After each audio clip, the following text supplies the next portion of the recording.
오늘 저는 에스겔서와 다니엘서 말씀을 중심으로 하나님이 주시는 축복의 은혜를 나누기 원합니다. 먼저 이 에스겔서는 선지자 에스겔이 적은 글입니다. 에스겔서의 특징이 있다면 에스겔 선지자가 날짜를 굉장히 정확하게 기록을 합니다. 무려 13번에 걸쳐서 언제 이 글을 적었다, 이 환상을 보았다라는 것을 적습니다. 한 예를 들어 보겠습니다. 29장 17절 말씀 시작. 27째 해 첫째 달 초하루에 야의 말씀이 내게 임하여 이르시되. 사랑하는 성도님들, 우리 다니엘 말씀 양육이 이제 월, 화, 수, 목, 금 5일 남았죠. 한번 15일째 하나님이 나에게 이런 말씀을 주셨습니다. 혹은 하나님께서 나에게 이런 감동을 주었습니다 라는 영적인 일지 또는 영적인 일기나 하나님과의 교제하는 내용을 한번 적어보는 것은 어떨까요?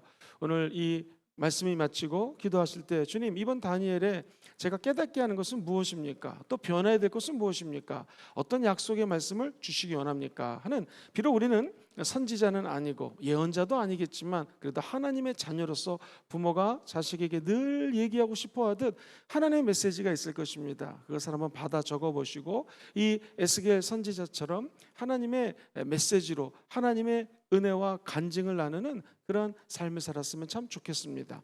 목사님, 만약 에스겔서를 두 가지로 딱 주제를 뽑아 주신다면 어떤 게 있겠습니까? 에스겔서는 먼저 환상입니다. 그가 환상 가운데 이뼈 저뼈 마른 뼈들이 맞춰지는 환상을 봅니다. 새 예루살렘의 성전의 위대한 모습을 바라봅니다. 뿐만 아니라 에스겔은 하나님 앞에 환상만 보고 꿈을 꾼 자가 아니었고 무엇보다도 하나님이 주시는 은혜로 파수꾼의 역할을 감당합니다. 그가 성경에 보면 철판으로 예루살렘이 둘러싸이는 모습을 보기도 하고요, 음식을 갖다가 날수대로 나눠 먹기도 하고요, 심지어 떡을 쇠똥으로 구워가지고 이 쇠똥을 떡으로 먹기도 합니다. 왜 이런 고생을 했습니까? 무려 잠을 잘 때 이쪽으로 누워가지고 390일, 저쪽으로 누워가지고 40일, 이게 430년이라고 하는 숫자가 나오거든요. 이스라엘 백성들이 출애굽하기 전에 그 고난과 어려움과 눈물의 시간을 당했던 만큼 막 누워서 이쪽 저쪽 그야말로 거룩한 몸짓을 하면서 남들 보기에 야, 이 에스겔 이거 이상한 사람 아니야? 그래서요,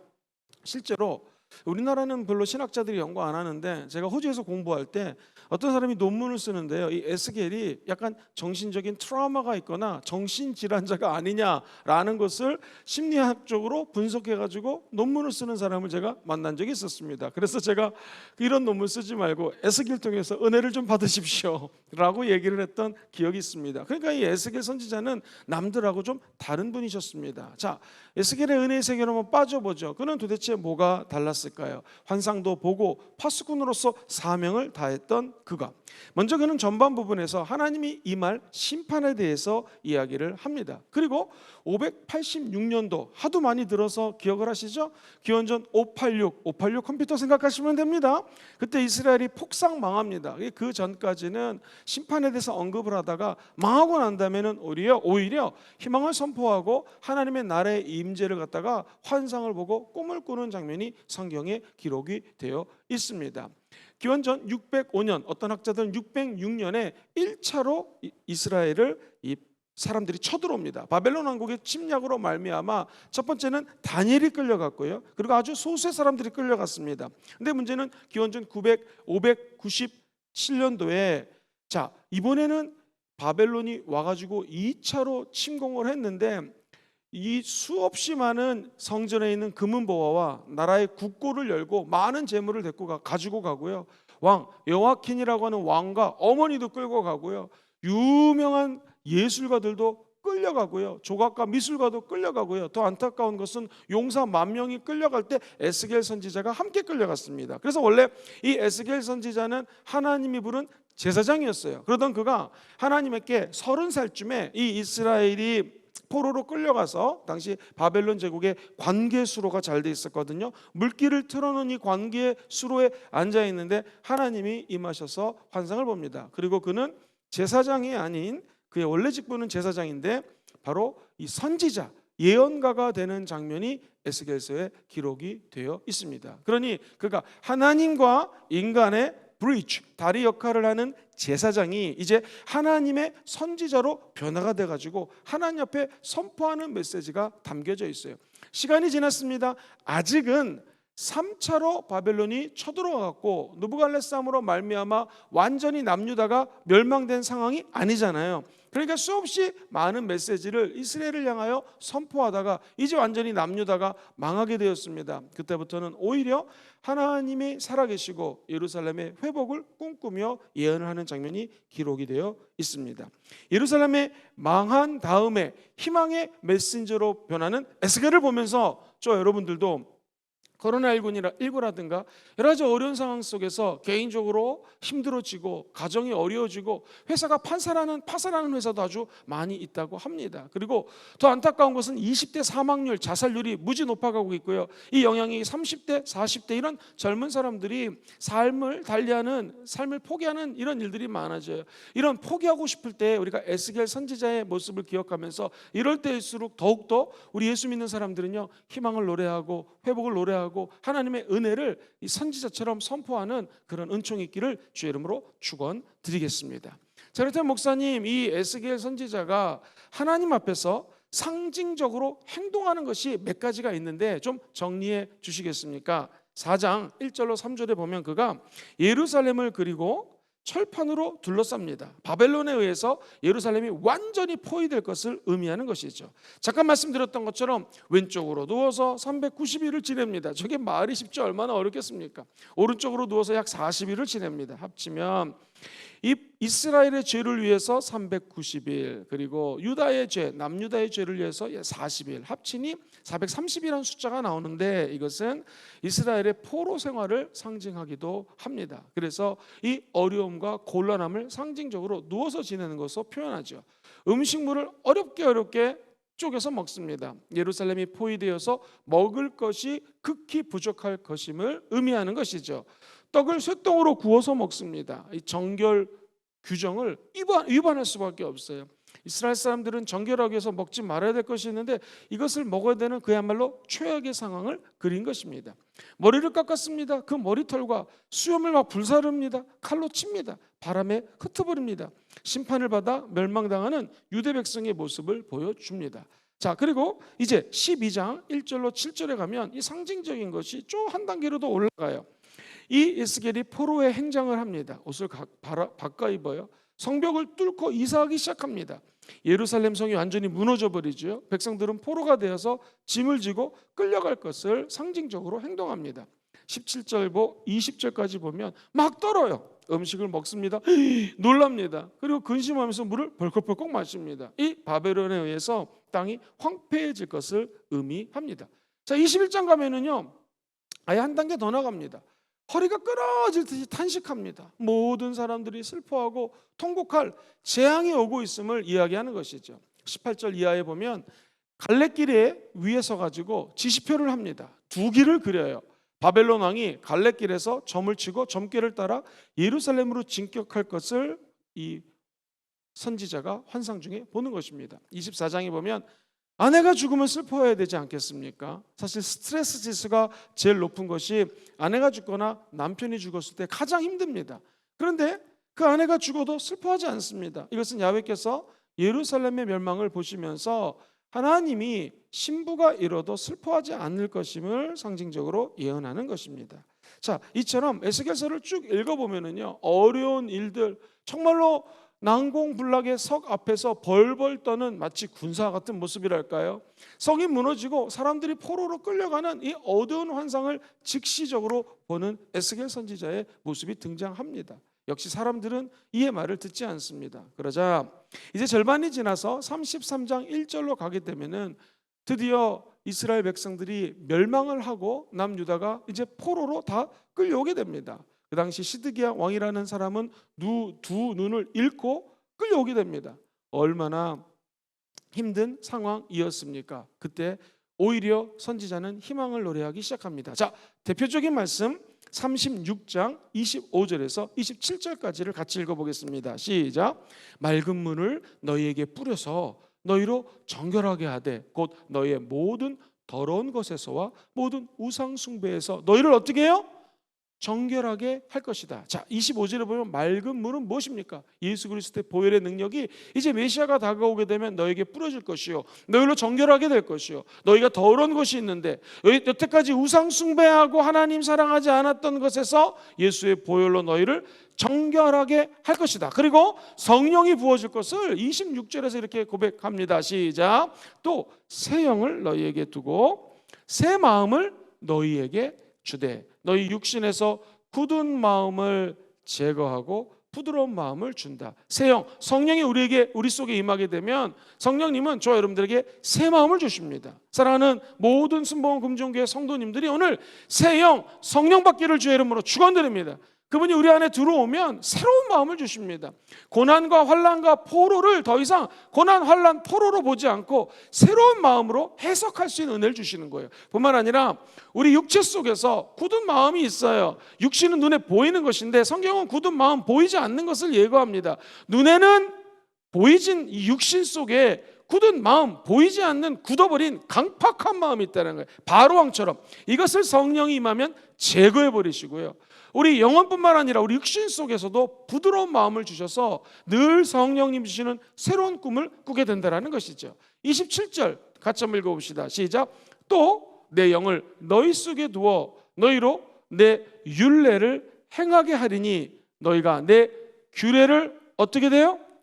지켜 행할 것이라. 자, 내 영, 성령을 너희에게 부어주면 너희로 어떻게 됩니까? 성경의 말씀 그대로 내 율례를 행하게 될 것이요. 자, 이 말은 무엇입니까? 자, 저를 한번 비춰주시죠. 성령이 우리에게 임하게 되면은요, 율법을 그동안은 이걸 지켜야지만 구원받는 거예요. 율법을 따라가야지만 하나님의 백성이 될 수 있고, 율법대로 살지 못하면 하나님으로부터 버림받는 것이 마땅한 삶인데, 성령이 임하면은요, 하나님의 말씀을 따를 수 있는 능력을 성령께서 주신다라는 것이죠. 마치 사랑하는 사람이 권면을 하면 그 사랑하는 사람의 이야기를 듣습니다.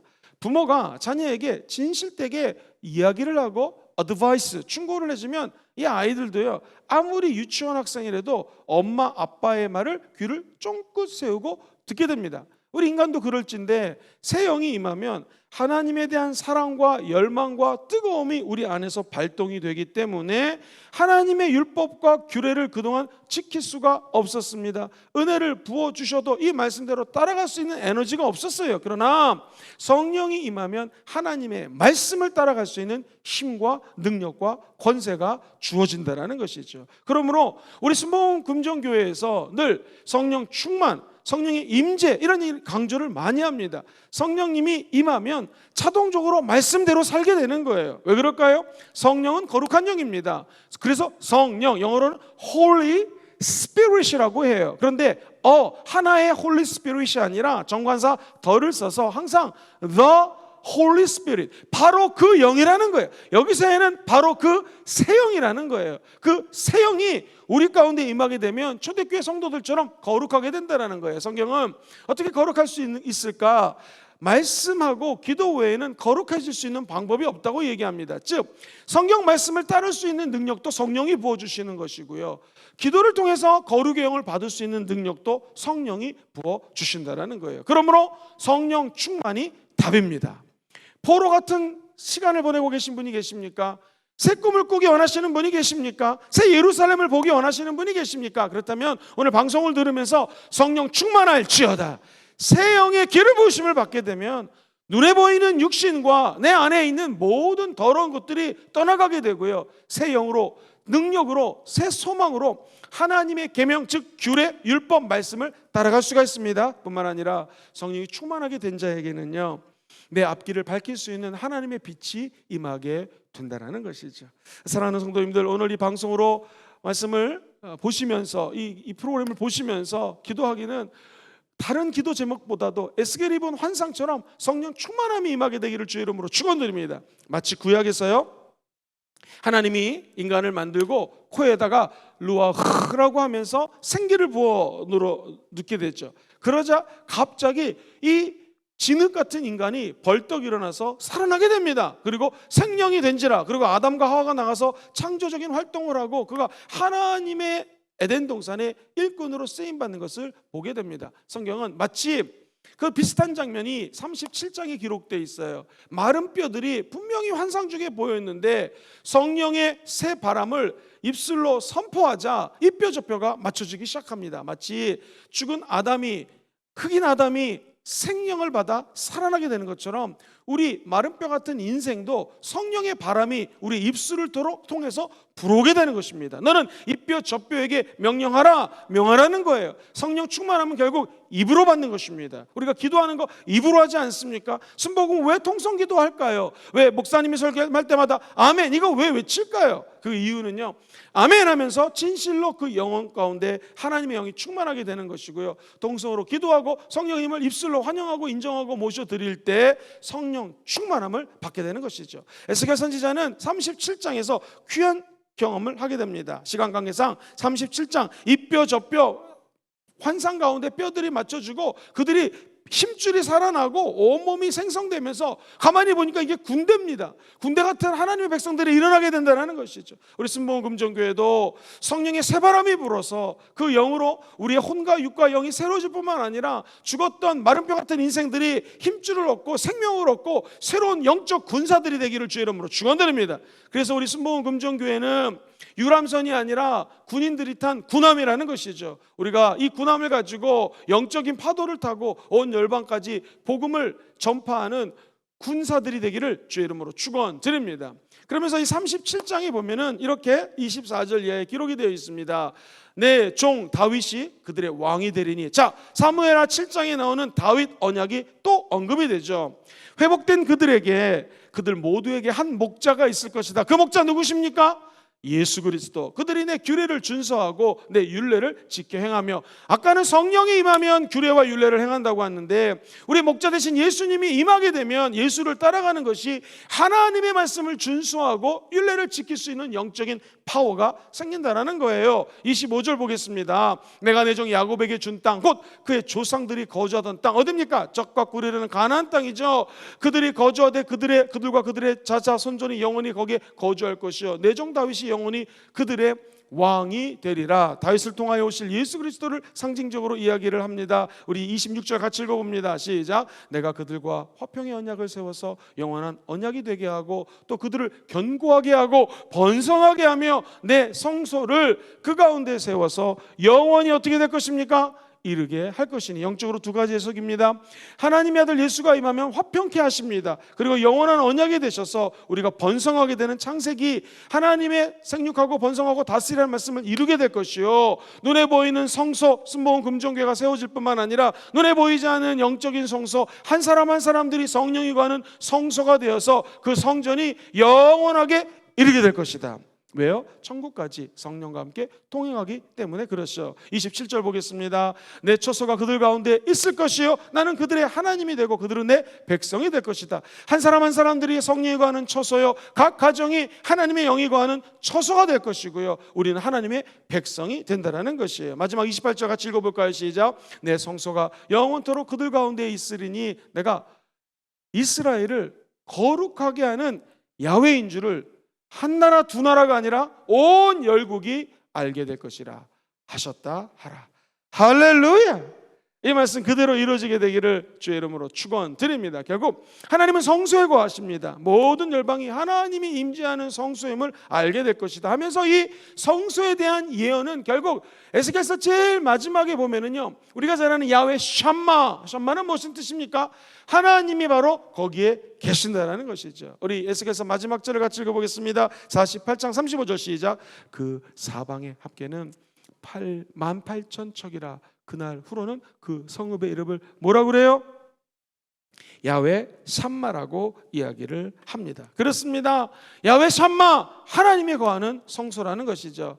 우리 순복음 금종교회 청년 중에 건축사가 있는데 이 건축사 형제가 사무소를 내게 됐습니다. 사무소 이름이 샴마예요. 샴마 건축사 사무소. 참 잘 졌습니다. 제가 속으로 축복기도 많이 해줬습니다. 예, 샴마는 무슨 뜻입니까? 건축사무소를 경영하면 그 건축사무소에 하나님이 계신다는 거예요. 그럼 어찌 사람들이 일을 하면서 성실하게 일을 안 할 수가 없지 않겠습니까? 하나님이 거하시면 열심히 일하죠. 그리고 영수증을 처리하고 정확하고 투명하게 회계 관리하게 되겠죠. 왜? 하나님이 계시기 때문에. 그렇다면 여러분의 일하시는 처소가 각자 야훼 샴마, 하나님이 거하는 처소가 되시기를 주의 이름으로 축원드립니다. 각 가정이 야훼 샴마, 하나님이 거하는 성소가 되면 가정에 들어올 때마다 우리는 하나님의 영으로 충만하게 되고 에너지를 받게 되고 은혜를 받게 되는 기적이 임하게 될 것입니다. 나아가 우리 순복음 금정교회가 영원히 야훼 샴마, 방송을 시청하시는 분들 함께 따라해 보시죠. 야훼 샴마, 야훼 샴마, 하나님의 은혜가 우리 순복음 금정교회 영원히 임하게 되기를 주의 이름으로 축원드립니다. 이 에스겔서는요, 신약에 무려 직접 간접적으로 60번이나 응용이 됩니다. 왜 그럴까요?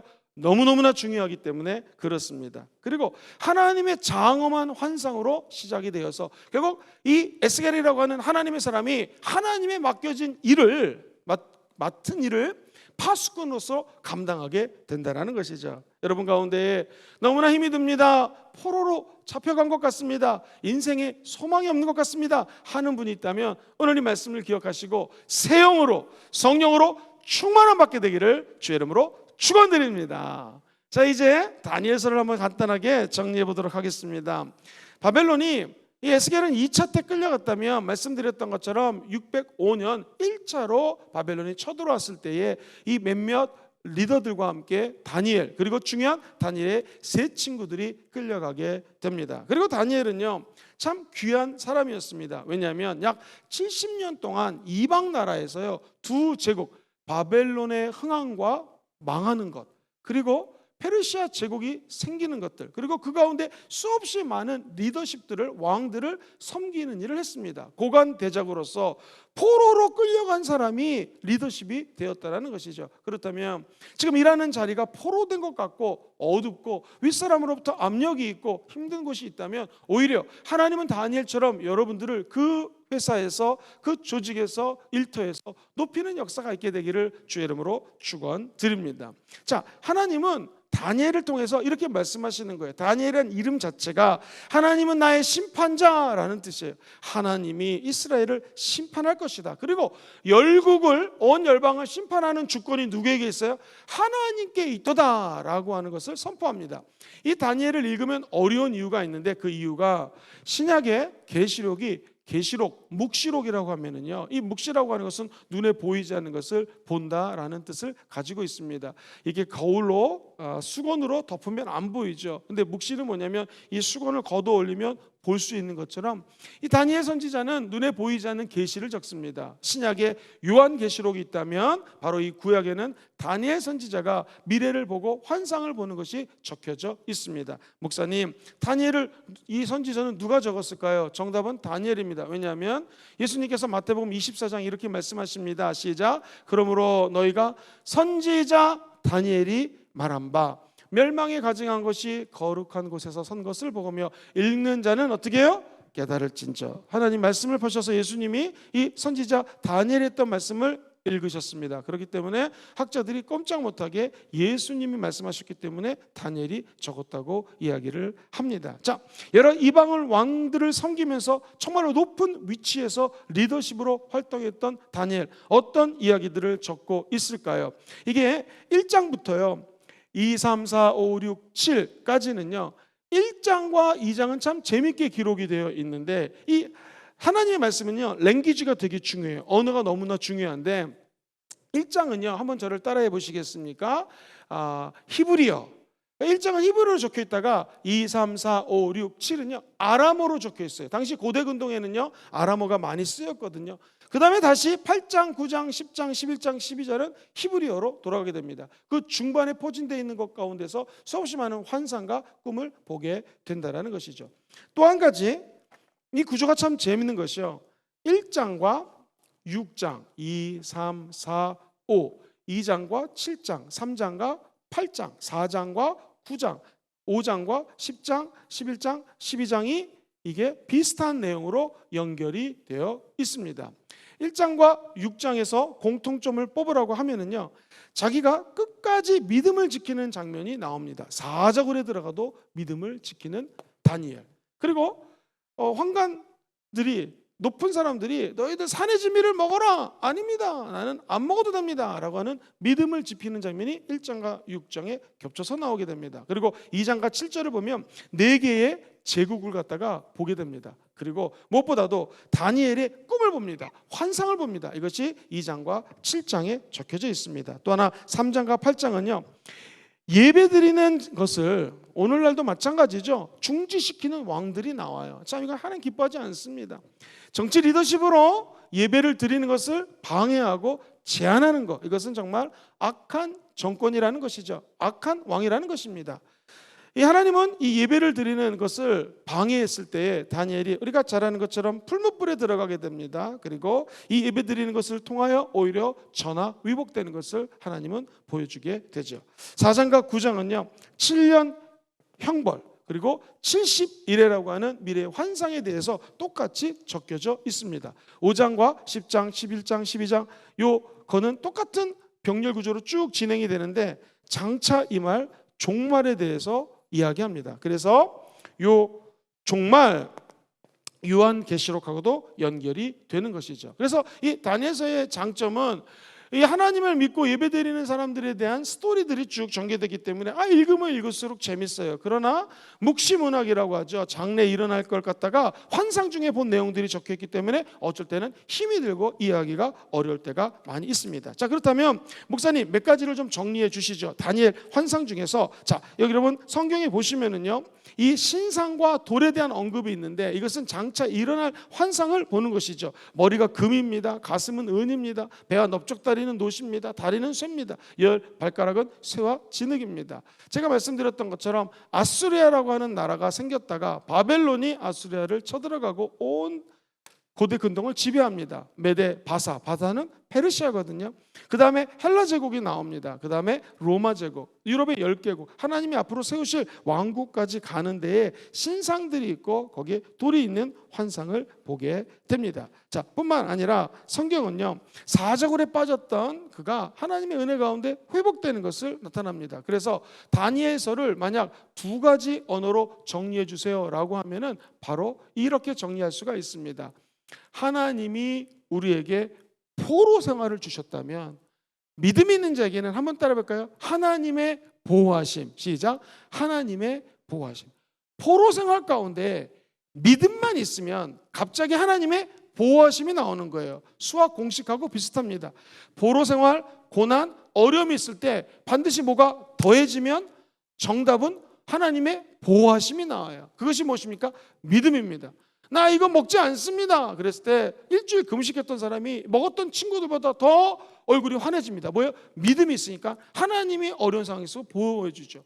야, 너 감히 나를 섬기지 않아? 풀무불에 집어넣습니다. 믿음이 있으니까 하나님 나를 보호해 줄 줄 믿습니다. 그리하지 아니하실지라도. 그러자 하나님께서는 4번째 사람 우리가 잘 아는 예수님을 등장시키시고 거기서 풀무불에서 살아남는 기적을 베풀어 주십니다. 믿음이 보호하심으로 연결되겠죠.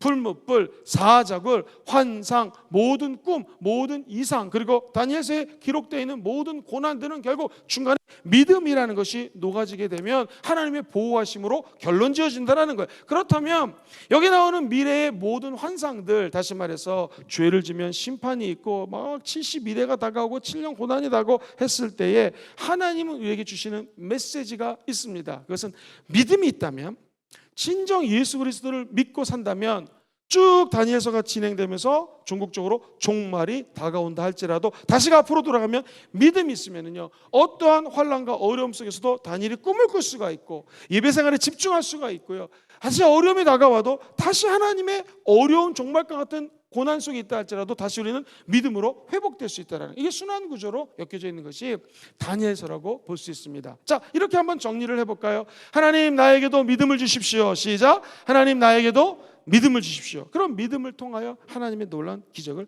체험할 수 있다는 것이죠. 자, 한 가지만 더 이야기하겠습니다. 이 175페이지 밑에 박스를 보면은요, 이 성경에 보면 바사의 세 왕이 등장을 하거든요. 바사는 어떤 나라라고요? 페르시아. 그러면 이것은 알렉산더 시대를 의미합니다. 자, 헬라 시대에 능력 있는 왕이 나타나요.